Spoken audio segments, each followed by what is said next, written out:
I'd like to start off the presentation by apologizing for where I'm at and how I'm doing it. I've gone to the library twice and been unable to get a study room both times. It's been a pretty hectic week, so that's the excuse for where I'm at. So I apologize for that. But I want to start with I want to open with a story. I grew up with a buddy, probably one of my oldest childhood friends, and he struggles with Tourette's, bipolar, and a little bit of depression. And he's very erratic in his mindset. I mean, he's from one thing to another. His mood swings. He does get down on himself, and he has Tourette's. And with his Tourette's, what happens is he has a physical tic, where he'll twitch, and he has somewhat of a verbal tic, where it'll almost sound like he's sneezing when he does it. But I mean, he's not actually sneezing. And all through school and all through like his early childhood, he had all kinds of experimental drugs and medications because they were trying to balance it all out, but they could never balance it out. And as soon as we came to an age where we discovered what marijuana was, he said, "Screw it, I'm trying this. I'm going to see if it works." And although it was illegal at the time, it cured most of his issues. He still had a little bit of the mood swings, but for the most part, he was a happy guy. He still twitched and ticked every now and then, but it drastically reduced, and they were not near as severe. And it helped with his depression because he was happy. And there are a lot of good things that can come from marijuana.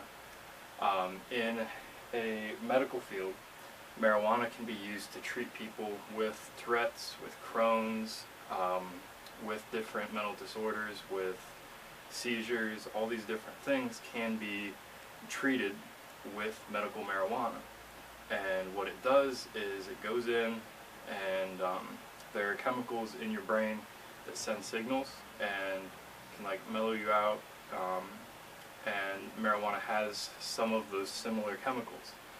And with those chemicals, it goes in and can neutral out your brain so that you can function normally, although you will have that high feeling. It's not a medication you can just take and everything's gone and there's no recourse, I guess. When you take it, you are going to feel high, but it will resolve most of your symptoms for the most part. And this works by going and getting marijuana from a dispensary after you have received your medical marijuana permission. Some states have it, some states do not. And when you go and get that permission, you go pick up your meds, and when you take your medicine, it releases those chemicals, or it gives those chemicals that you're not able to obtain in your brain normally, and it helps you keep the function you're at. Now, how do we make this work for people in society? Because marijuana does have a stigma of, if you are on dope, you're a dope head, you're a pothead, you're just always high, and you're walking around and you don't really do much of anything. That's not the case at all. My buddy, who I've talked about earlier, has been smoking marijuana or taking his marijuana medication for the last 4 or 5 years now, and he has a job. He's a ranger in Montana. He's going through school and he's got great grades. All through high school he had great grades. His relationship with his family is good. It's a stereotype and it's a stigma that needs